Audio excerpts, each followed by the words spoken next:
નમસ્કાર. આજે આપણે લીગલ સિરીઝમાં ચર્ચા કરીશું કે કોઈ પણ કંપની હોય એ કામદારોને શું વળતર પેટે આપી શકે છે, કામદારોને શું મળી શકે છે, કાયદો શું કહે છે. તો કાયદા દ્વારા કામદારોને ઘણું બધું મળી શકે છે, પણ બેઝિક નોલેજ હોવું જોઈએ. સૌ પ્રથમ તો એપોઇન્ટમેન્ટ લેટર વગર નોકરી ના રાખી શકે. જો નોકરી આપેલી હોય તો સીધી જ લેબર ડિપાર્ટમેન્ટમાં ફરિયાદ કરી શકે છે.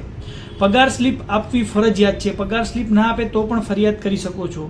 240 દિવસ સતત કામ કર્યું હોય બરાબર તો અર્ન લીવ તમારી હક બને છે કાયદેસરની.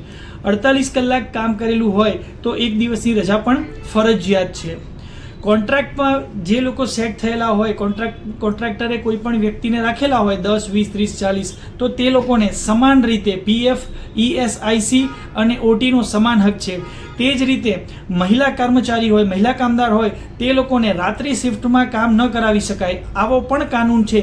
અને આ કોઈ પણ કાનૂનનો ભંગ થતો હોય અથવા તો કોઈ પણ રીતે આડકતરી અથવા તો સીધી અથવા આડકતરી રીતે ભંગ થતો હોય તો આપ લેબર ડિપાર્ટમેન્ટમાં સીધી ફરિયાદ કરી શકો છો. આવા જ વિડીયોને જોવા માટે મારા પેજ સાથે જોડાયા રહો અને તમારે કોઈ પણ મૂંઝવતા પ્રશ્ન હોય તો કોમેન્ટ કરજો. જય હિન્દ, વંદે માતરમ.